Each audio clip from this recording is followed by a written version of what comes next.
High, welcome to my another mini blog. সকলকে আমার mini ব্লগে অনেক দিন বাদে স্বাগত। সকলে ভালো আছো তো?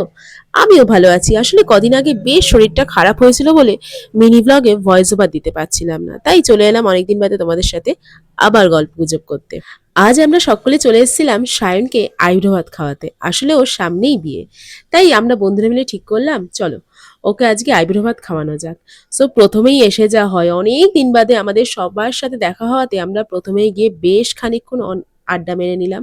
আমাদের ডেস্টিনেশন সেদিন ছিল কোষে কষা। আর জানো তো, অনেক দিন বাদে পুরনো বন্ধুদের সাথে দেখা হলে না মানে মনটা যেন আলাদাই ভালো হয়ে যায়, তাই না বলো? দেখো, তোমাদের সাথে গল্প করতে করতে সায়নের আইব্রো ভাতের থালিটাও চলে এলো। কি সুন্দর করে সাজিয়ে দিচ্ছে দেখেছো? বেশ ভালো লাগছিল কিন্তু। দেখতে দেখতে আমরা কতটা বড় হয়ে গেলাম, তাই না? মানে ভাবতেই পারছি না, মানে এই তো সেদিন আমরা কত ছোট ছিলাম, মানে আমরা সেই নার্সারি থেকে আমরা বন্ধু। তো দেখতে দেখতে সবার বিয়ে হয়ে গেল, কারো কারো বাচ্চা কাচ্চাও হয়ে গেল। মানে জাস্ট একটা মানে কিরকম একটা লাগছে না সময়টা? আর দেখো, আমাদের বরমশাই একদম পুরো খাবার টাবার দেখে তো বেশ আনন্দ, মানে ওর না বাঙালি খাবার খুব পছন্দ।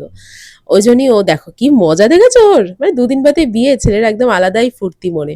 তারপরে আস্তে আস্তে আমরাও খাওয়া দাওয়া শুরু করলাম, সাথে কিছু ফটোজও নিলাম। সো এরকম ভাবেই আমাদের দিনটা সেদিনই সন্ধ্যেরটা বেশ ভালো কাটলো। সো এরপরে আরো অনেক ব্লগ আসবে, আজকের মতো এখানেই শেষ করি। টাটা, বাই, সবাই খুব ভালো থেকো।